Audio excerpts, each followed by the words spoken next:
Hello everyone! Last week we traveled through Gorgrond, where we took the battle to the Iron Horde. Although the powerful artifact was lost in the final confrontation, we did deal a severe blow to the Iron Horde and we've gained several new allies. The Iron Horde, it did manage to get a fleet of ships out of Gorgrond and they're getting ready to assault Talador. This area is the crossroads for the whole continent, so we simply can't let them have it. And besides that, we also have Gul'dan and his Shadow Council. We were the ones who released Gul'dan and Teron'gor and Cho'Gall at the beginning of the Nan jungle, and as we disconnected the Dark Portal from Azeroth, Gul'dan told us that there would be time for regret later. It seems that time has come, since Gul'dan has sent Teron'gor on a mission. Rise, old friends. The time has come for the next step of my plan. Teron'gor, infiltrate the Auchindoun and take control of Auchindoun. Bleed them dry. It will be done, Lord Gul'dan. Talador, it is home to Auchindoun, and Auchindoun is a holy place for the Draenor. This is the location where they lay their dead to rest, and in our reality, the Shadow Council, it blew up the area when they messed around with powers beyond their understanding. They were trying to get their hands on a great source of power, but instead they accidentally released the primordial essence of sound called Murmur, and they blew up the area. This is the reason why we have this massive crater in our reality, but on this Draenor, Auchindoun, it's still whole, and is filled with souls that the Shadow Council want to use to power themselves up. We have to make sure that they don't get into Auchindoun. We have to make sure that the defenses are up and running. And Lady Liadrin and Exarch Maladar will join us on this mission. We will stand by you, Exarch. No demon will set foot in Auchindoun on my watch. Baladash Malanore. I hope you're right. The dead grow fearful. Something truly dark is coming. Soulbinder Niami, she tells us that a band of Shadow Council orcs, they stole the heart of Auchindoun, and this heart powers all of Auchindoun's defenses. We have to get the 3 pieces back and restore the artifact, otherwise Auchindoun, it will be lost. The first one, it can be found in Omok Blackheart's possession, who's been using it to summon powerful demons of the Legion onto Draenor. Vindicated Nobundo, who in our reality he became a broken and the first shaman of the Draenor, he's kicking some serious demon butt. He does ask of us to help him out, so we destroy a few of the crystals, we kill a bunch of the demons, we take out Omok, and we reclaim the first piece of the artifacts. Now Soulbinder Tulani, she went in the Tomb of Light to collect a backup power pylon to help with the defenses, but she hasn't returned yet, so we're sent in after her. Hold your ground! We have to protect the wounded! Tulani and her troops, they're pinned down by the Shadow Council forces, so naturally we help them out. I lead the wounded to safety. Cover our escape. Yuri, the head caretaker of the tomb, he informs us about the horrible dark ritual that's taking place within the Tomb of Souls. Bodies are everywhere, and as we go down to investigate, we find Teron'gor busy draining the souls of the fallen. Talador, destroy the intruder! These souls are nearly mine! We try to stop Teron'gor, of course, but Tagar, he buys Teron'gor enough time to escape. Nothing to do about it now, so we take the pylon and we continue to search for the 2 remaining artifacts. Hold your head high. The Legion won't give up so easily. Auchindoun is too valuable to them. Exarch, have your Soulbinders meet me at my camp. I intend to stop Teron'gor before he unleashes more demons. The second artifact, it's in the hands of a dreadlord called Xanatos the Defiler. He and the Shadow Council, they're busy infusing the deathweb spiders with fel magic, so that their venom, it turns their victims into demonic minions. Naturally, we have to stop this operation, so we're sent out to kill them, while Soulbinder Niami, she wants us to collect the artifacts. Soulbinder Tulani, she is worried about Niami, since Niami, she's so focused on retrieving the heart, that she seems to have lost sight of everything else. Soldiers have been gravely injured by the spiders, so Tulani, she wants us to collect fangs, so she can create an anti-venom. The Legion has managed to get a severe fighting force on Draenor, and it's interesting to note that in our reality, Kil'jaeden, he chose not to send his Legion, instead he deceived Ner'zhul into forming the Horde and used the orcs to eradicate the Draenor. In this reality, they skipped Ner'zhul, they went straight for Gul'dan, and Gul'dan, he offered the demonic blood of Manoroth, which Garrosh prevented the orcs from drinking. Now, the Legion's plans of corrupting and deceiving, they seem to have failed, so instead of subtlety, they do send their armies to do some severe severe damage. You'll have to wonder, is somebody else in charge now, since Gul'dan was all about deceit and our command was more about leading the armies? We'll get further into that later on. Now we complete our missions and we retrieve the second piece. Tulani, go to Telmor and meet with Soulbinder Edra. She has retrieved the final fragment and brought it there. Right away. It turns out that the Shadow Council, it had already hit the town of Telmor. Telmor, it was cloaked by one of the Atamal crystals called Leaf Shadow, but someone disabled the magic and it was probably one of us. A similar thing, it happened in our reality. Once upon a time, the Draenor, they saved the lives of two young orcs named Durathen and Orgrim Doomhammer. They invited them to their city of Telmor, where they saw how Restelan, captain of the guards, disabled the crystal and revealed the city. Many years later, the orcs, they turned hostile against the Draenor, and Durathen, he was tasked with revealing the city for the orcs. By doing so, the orcs could slaughter the Draenor, they could take the city, and Durathen, he didn't really want to reveal the city to his people. He didn't believe that their path was the right one, but he didn't have a choice. Going against the will of the Horde would mean exile and almost certain death. So Durathen, he did what he was told, and the Draenor in the city were slaughtered. Here we see a similar thing happen, although at this point we're not sure yet who betrayed the Draenor, but what we do know is that the city it's in ruins, there are piles of corpses everywhere, and their souls are being abused. We collect the artifact Leaf Shadow, we burn the piles of dead Draenor, we kill some of the Shadow Council, and we meet up with Restelan. Restelan is too injured to fight, but just ahead we find Vorpil and Teron'gor, who've been using the third fragment to empower Vorpil. We take out the orc, we collect the final fragment, but Restelan fears that even with the heart intact, Auchindoun's defenses may not be enough. Leaf Shadow has hidden our position from Teron'gor, and his forces have not yet left Gul'dan for their final march on Auchindoun. We have the element of surprise on our side. They are far too powerful to attack head-on. Restelan is most familiar with this area. I believe he has a plan. Restelan's plan is to recruit the spirits of the cursed ogres at Angarosh. To do this, we'll need to collect the Angarosh spellbook and the Grimoire binding, while also earning their respect by taking out a few of the spirits. I am free! I am in your debt, little one. You have saved my people from an eternity of suffering. We will help you defeat your enemies. We will repay our debt to you, tiny one. With the ogres at our side, we have enough manpower to take on the Shadow Council in their fortress at Gul'dan. Soulbinder Niami, she's already gone ahead to take down Teron'gor herself, so we quickly go after her. I'll keep the portal open as long as I can. Be brave. Go now, while I can still hold it.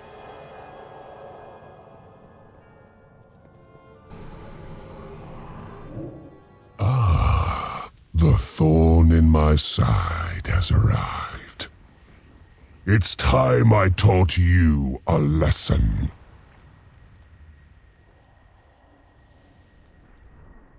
Let the ritual begin.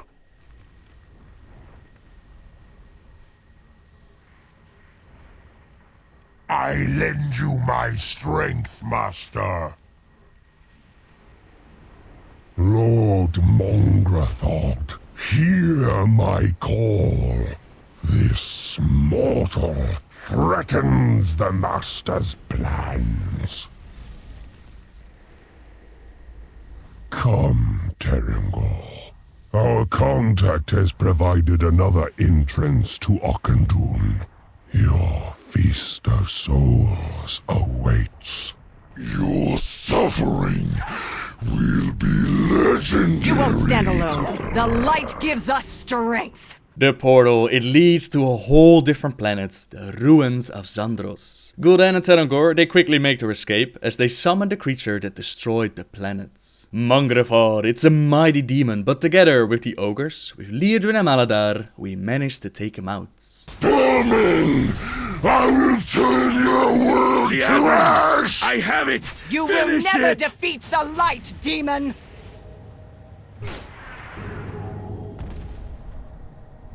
Let's go. They went through that portal. We quickly make our way after Teron'gor and Gul'dan, but we're simply too late. They slaughtered every one of our defenses, and then they simply disappeared into the shadows. There's clearly someone on the inside helping them out, but for now, Auchindoun holds, and the story is complete. Later on, once the dungeon opens up, we find out that it was Soulbinder Niami, like several of the other Draenei, that she switched sides and she joined the Shadow Council and the Burning Legion. She was the one helping Teron'gor with his mission, and the Legion infiltrates Auchindoun.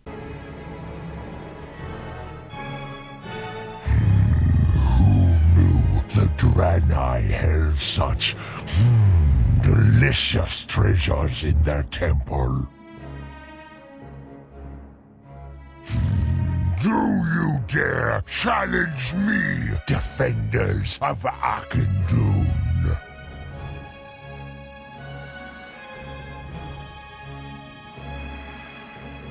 Such decadence. It will all burn. Gul'dan. Such foolishness. This gift. So much more than you could ever know. Long have I waited, hungered to be more. And now all shall bow before me.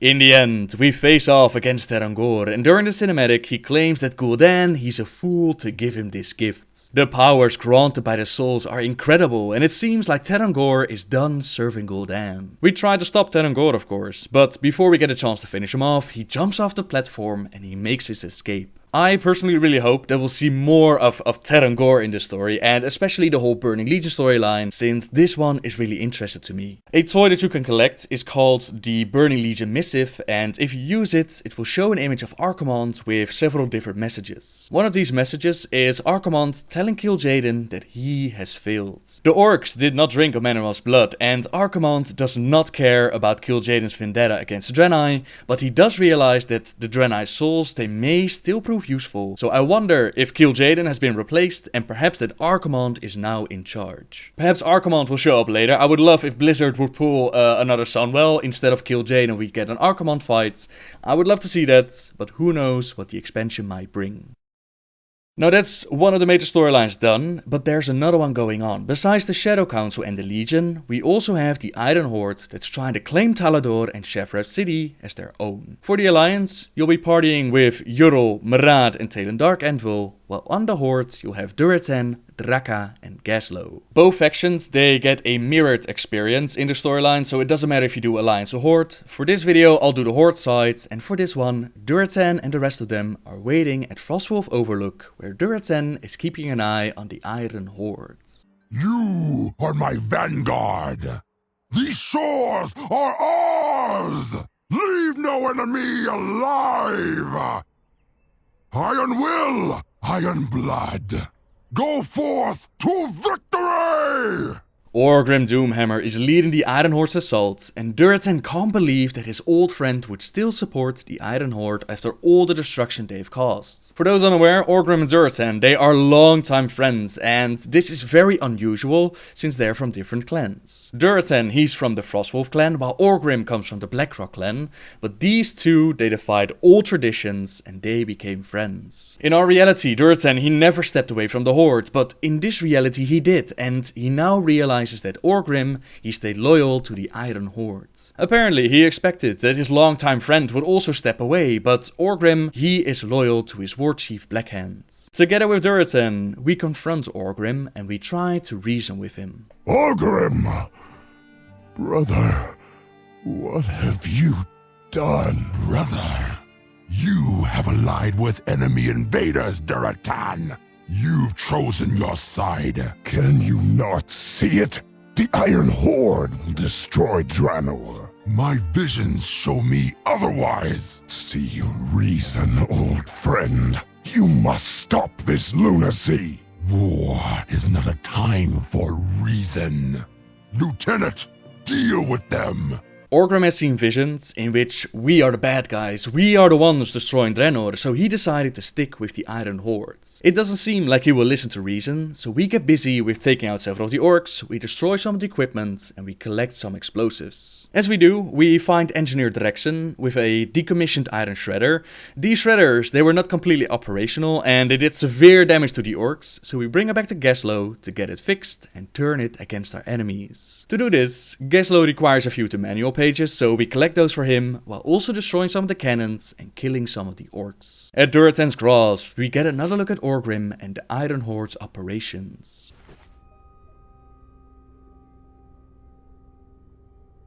Not long ago, we were orcs of many clans, quibbling over scraps in a world that was ours for the taking. Now, as one clan, no enemy can hope to stand against the Iron Horde! We will crush their bones beneath our boots. We will burn their cities to ash. The Iron Tide washes over them! The Iron Horde is assembling at Turum, and with the Shredder operational, we get a chance to do some severe damage to them. Katia's Shredderon, the creator of the Shredder, is also in town, and she used her knowledge to reclaim the device and bring it back to her side. It doesn't matter though, since we already did some severe damage, and we easily killed the Goblin. We now back the Iron Horde into a corner, and it's time to assault Shefref City and kick them out of the area. Khadgar, he has assembled both the Alliance and Horde for this mission, since taking back the city will be no easy task. And Gaslow and Talon have been working together on an iron star that they found, and with it, we've rolled through the Iron Horde forces straight to the docks. The Iron Horde's fleet is on the attack, and one of their battleships, it has a powerful weapon. We need to disable it, but getting to it won't be easy. Keep your guard.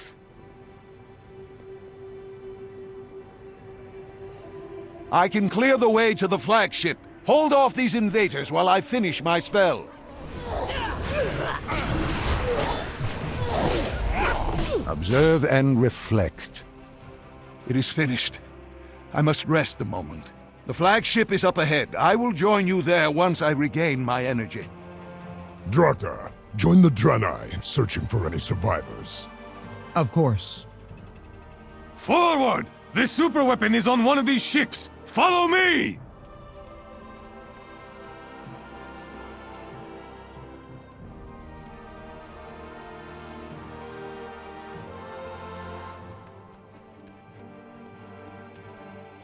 I will not slay so many innocent people. Innocent? It is you who would make Draenor burn. It is you who must be stopped. Yes, I will see Draenor burn.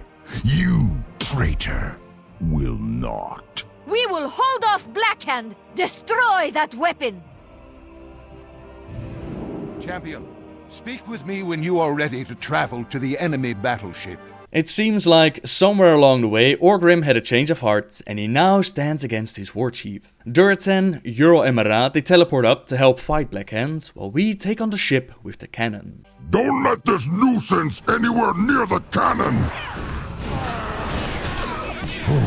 Well then, I'll just have to end this myself.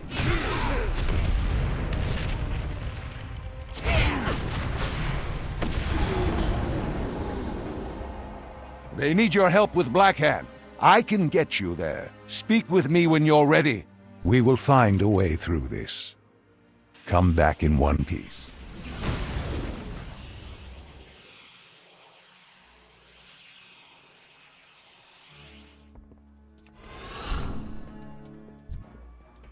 That's all you can muster? Weak, brother!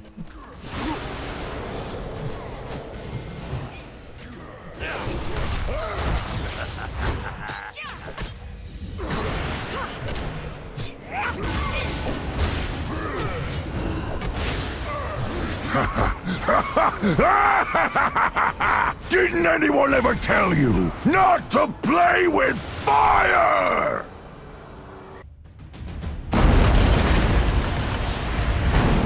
It's over. No one could have survived that. This vessel is set to blow. We should get to safety. Bring the cannon around. We'll send both of these ships to the bottom of the sea.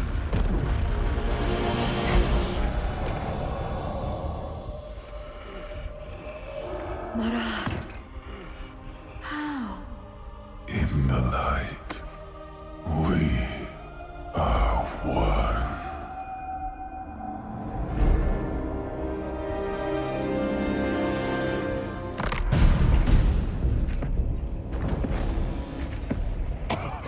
I see now. You never belonged with us, Durotan. Our bond is iron. But you are so easily broken.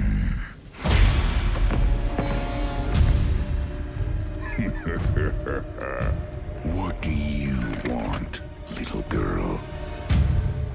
Your head. Cannon is in position! On your command. Prepare to fire.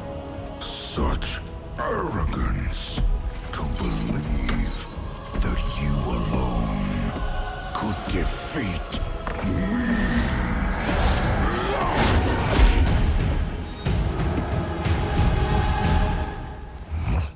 Together.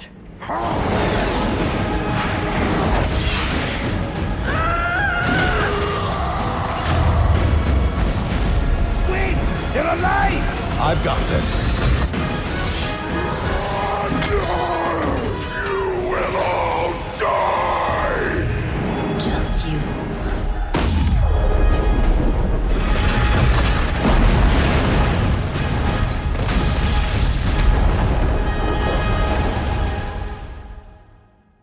We prevented the Iron Horde from taking the area, and we nearly took out Black Hand, but it came at a great price. Durotan, he lost his longtime friend Orcam Doomhammer, and we lost our Marad. I've mentioned it many times before, but I'm still very disappointed that these two characters, they died so quickly, and that there was little to no story development. Orcam Doomhammer in our reality had such an influence on the story, led the Horde nearly to victory over Azeroth and to an honorful path. And in this reality, well, at one point we see him with the Iron Horde, at the other part he's against the Iron Horde, and then bam, he's dead and it's over. I thought that it was really disappointing, and the same for Marad. Now Marad, of course, did get to do a little bit more. It was an improvement over what we saw during Burning Crusade and Wrath of the Lich King, but overall, I would have loved to see more of these two characters. There's nothing to do about it now though, and it did give us one badass cinematic with Ural and Durotan working together to take on Black Hand. I thought it was great, and it's one of the better cinematics that they made. I just would have loved to see more about Marad and Orgrim, but, you know, nothing to do about it now. This does, however, wraps up the two major storylines in Talador. Next we'll head out into the Spires of Arak, where the Arakoa and the Iron Horde awaits. Thank you very much for watching, everyone, and remember, if you have any suggestions for future lore videos, you can leave a comment down below. I can't promise anything, but I will do my best. Subscribe if you like my videos, and until next time guys, see ya! Our bond is iron. Our will unbreakable. Who will stand against us?